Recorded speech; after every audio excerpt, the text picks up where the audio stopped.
time to talk. This is Her Excellency Kaine Kranda.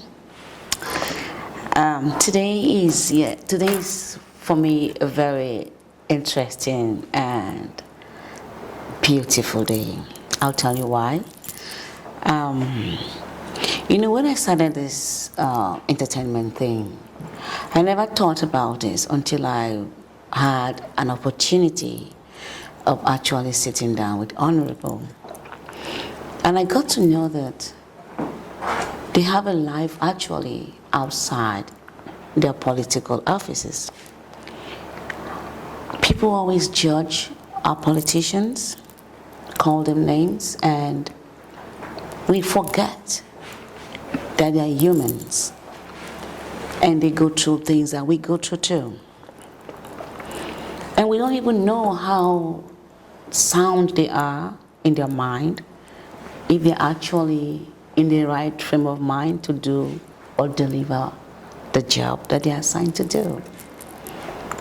Today, I'm going to introduce to you an honorable, very humble, I tell you, very humble, and down to earth. He speaks like you will not even know he's a politician. You won't know he's an honorable member. I'll make you to meet him in a while, but I'm so happy to be doing this because people need to know what they represent before they know them, how they deliver in their jobs. We'll be right back. It's time to talk. Welcome. Call your friends, call your neighbors. It's time to talk. Today with me is Honorable Yusuf. You're welcome to the show. Thank you, madam. Thank you, sir. I'm so privileged and happy to meet you. Thank you. Yeah. I know a lot of people know your face, but some might not. I don't know if it's okay, if you can tell people who you are. Well, I'm Yusuf Yakubu. I represent Gombe Home Federal Constituency in the House of Representatives, and I'm also the chairman Foreign Affairs Committee of the House. Thank you, sir. People know you, like now you represent you represent many people, People know you as a politician, but people don't know that you have children. They don't know that you have, like you're a father. They just know that you are a politician. I'd like you to tell us a little bit about yourself outside the office. Who are you? Well, I was born 54 years ago, to be specific, 13th August 1968 in Kaduna. But my state of origin is Adamawa State, and that is the constituency I represent. It's in Adamawa, and I got married to my beautiful wife, Nancy Yusuf, in 1992. And we have 3 children, 2 boys and a girl. I am a farmer, still a farmer, since the Constitution allows public servants to farm, and I'm still a farmer, and that's where I derive my pleasure, and that is where I feel comfortable whenever I'm in the farm and close to nature. And apart from that, my main hobby is caring about people and taking care of the needs of people around me. Wow, that's awesome. People say when you're in the ministry or when you're working with the government, you're supposed to have a farm. But people think you're just saying that because, you're going by the book. But specifically, how did you start your life? Well, I started a business and pursuing my area of interest right from 18. I started developing interest in farming when I was in primary school. Wow. In Kaduna. My father was a soldier, and every weekend he takes us to his farm. And in the compound we had a poultry. Since I was between 6 and 7, I developed interest in taking care of the poultry. I remember we used to buy the poultry feed for I think 5 kobo or so for a bag, and we take care of the birds and sell the eggs to neighbors and so on. So as I grew up, after my secondary school, as I was doing my A-level, I started some small businesses. I used to buy beans from Kano, and I will jump into the lorry and go to Aba, sell the beans, and then I will go to Akwa Ibom, specifically to Abak. Wow. And I will go to all the different markets in Akwa Ibom State to buy palm oil and take back to the north, to Kano, where I sell. And at a point, I decided to go to the village to stay with my grandfather, just because I have passion for agriculture and I want to see how it is done. And so I went to the bush.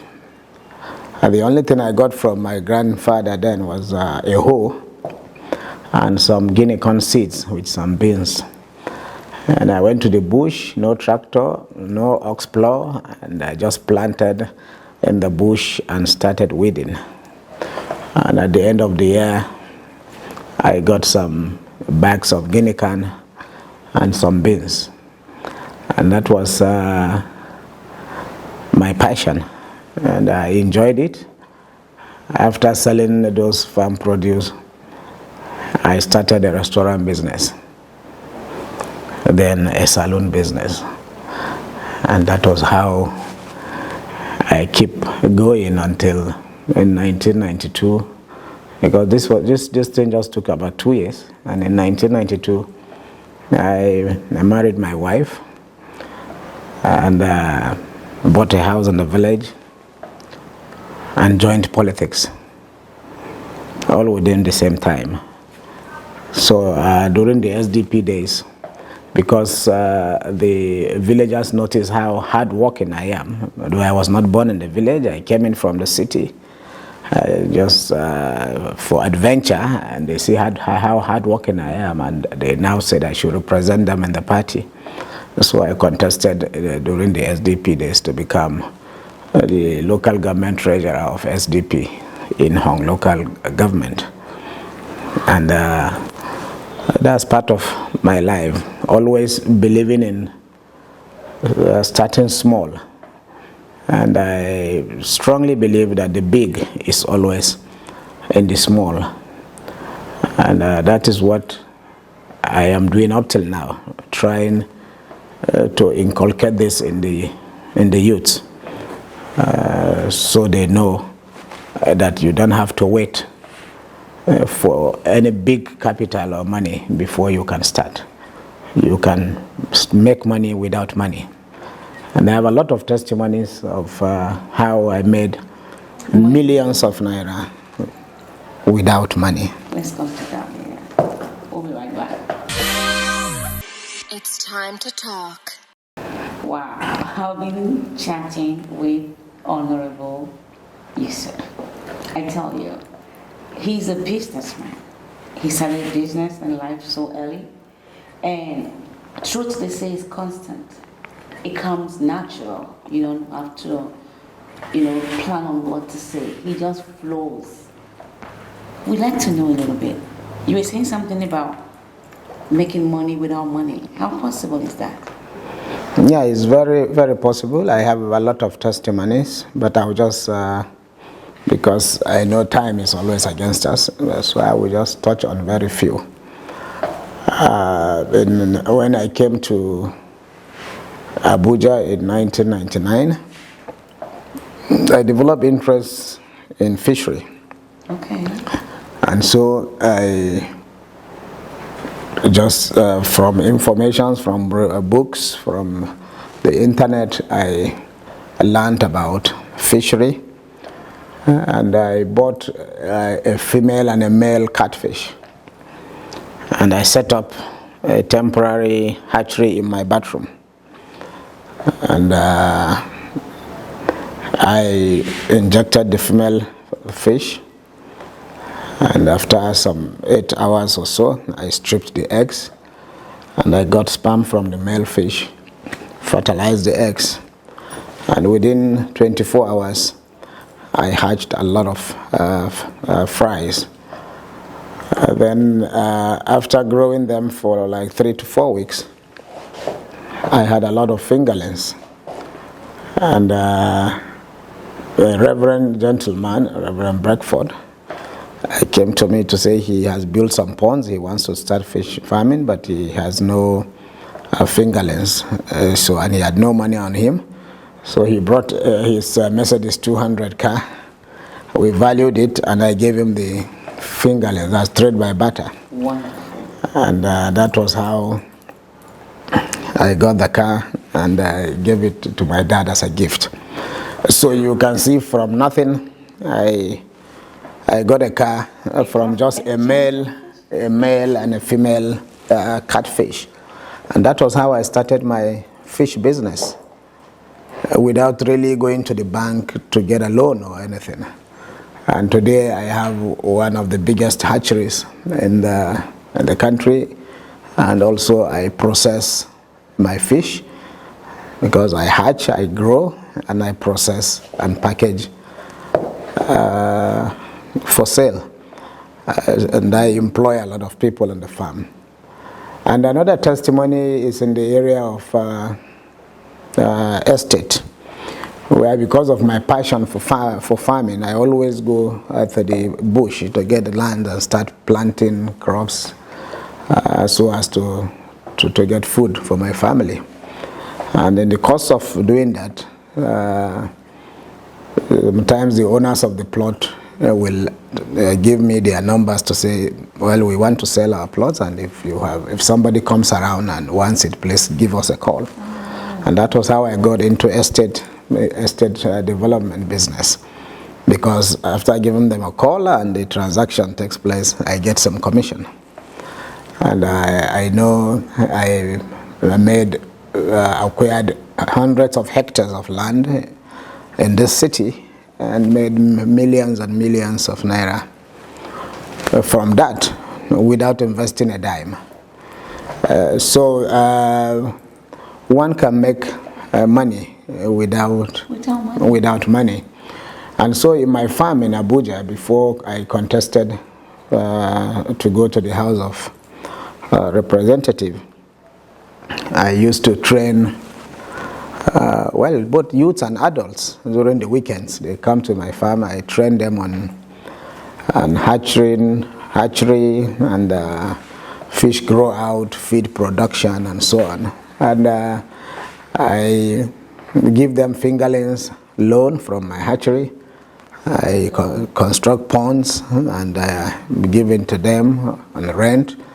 And also I get feeds and also give it to them on loan to encourage them go into the business of agriculture. And as I was doing that, I was challenged by one of them to say, why you are empowering people in the FCT, why not do that in your constituency? And that was when they advised that I should contest for election, so that I will go closer to my people in the constituency to expose them to the skill of farming and doing business. So that was the challenge that made me contest to go to the House of Representative. That is why even before I was sworn in, the first thing I did, is to build an industrial village, the Captain Buba Industrial Village in Fachi, in my constituency. We are so far, as I'm talking to you, I have trained over 10,000 youths. Wow. And not only training them in different skills, yes, but I have trained and empowered them to start business. yes. And so that is one area that I derive pleasure from. Wow, this is interesting. It's as though you can just go on and on and on and on and on and on. I don't know. Maybe you should have been into agriculture, like maybe a minister of agriculture or tourism or chairperson. Why did you choose to go into foreign affairs? Well, you know, as a legislator, you are assigned to committees by the leadership of the House. And so anywhere you are assigned to work, that's where you serve. But in the Youth Assembly, I was, because I was a first timer then, so I was not chairing a standing committee, but I was given the responsibility to chair the Committee on Nigeria-China Relations.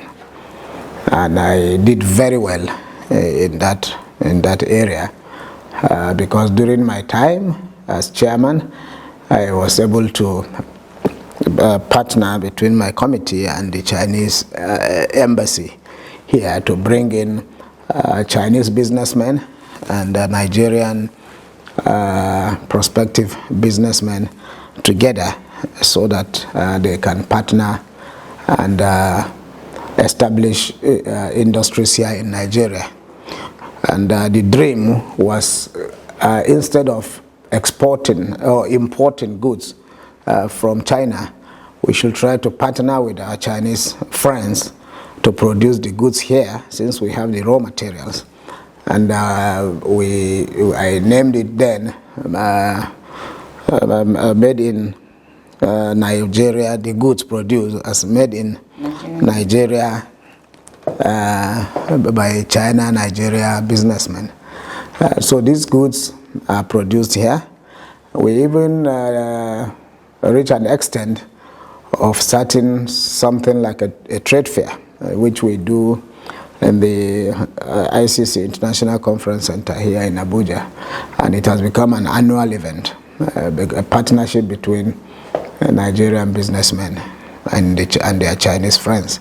Sometimes the Nigerian partners will give the land, and the Chinese partners will bring the technical know-how and bring the equipment, and they are in business. So I did very well in that little corner I found myself, and I'm sure that was why Mr. Speaker, in his wisdom, now gave me the Chairman Foreign Affairs during the 9th Assembly, because of what the passion I have in bringing our foreign friends together with our locals to develop industries here in Nigeria. I'd like to know, in this thing that you're doing, the fishery, do you export most of the farm product? No, so our farm products are sold locally. Okay. We have not started exporting, because in Nigeria we have a huge market. Okay. And I want to tell you, an authority, that up till now we don't produce even 40% of the fish we consume in Nigeria. We export a lot of our fish up till this point. So that is why we are trying to encourage Nigerians to go into aquaculture, so that we can be self-sufficient in fish production and other aquaculture. So we have a huge market that we have not, up till this point, been able to saturate. Wow. Now, we're going to come to the fun part. We'll be right back. It's time to talk. Honorable, we like to know, how do you spend your time and how do you have fun? How do you rewind, Well, I think the only time I have fun is when I'm in my farm. Oh. It's when I'm in my farm, because if I leave my house in the morning for work, once I'm back home, from 7, 8, I don't go out. So I don't hang out at all. The only time I wind, what do you call it? I unwind or try to relax is during the weekends when I go to my farm and I'm with animals and plants. I think that is when I will be at my peak of excitement, when I'm close to nature. That's wonderful. I think you should have like a resort or something, because you really love nature. Yes, I have a resort in my farm. Oh, you do? I have a resort in my farm, and when it is fully ready, I'm sure the young people that I love much will always be around me when they come to use the facilities. Wow. And from time to time, I have schools that come with their students for excursion to the farm. One sad thing that I observe happening to our country, and that is why I sponsored a bill to make agricultural science a core and compulsory subject in Nigeria, is that most time when young children come to the farm, you will discover that they don't know anything about agriculture. You will find out that a child that is in primary 6 does not know how groundnut is being produced, does not know how maize is produced. All they know is their parents go to the supermarket or to the market and buy the finished goods and cook for them. So this is very sad, because Nigeria is an agricultural nation. We have vast and fertile land, and I know before crude oil was discovered, our major source of income was from agricultural produce. And at that time, the Nigerian currency was even stronger than the dollar. Yeah. And so we have to go back to that. And I remember, for those of us that schooled in the 80s or thereabout, and for those, our seniors at school in the 60s and 70s, I remember that in every school have a school farm, and children or students go to the school farms for practicals, and schools even produce the food that is enough to feed their students. Wow. And so I want Nigeria to go back to that. The bill has been passed by the House of Representatives. It is in the Senate for concurrence. It has passed first reading in the Senate, and soon it will be ready. It's ready for concurrence. Once the Senate do that, it will be sent to Mr. President for action. Because as far as I'm concerned, agriculture is more important than English language, because we have English and mathematics as core and compulsory subjects. English is just a language for communication.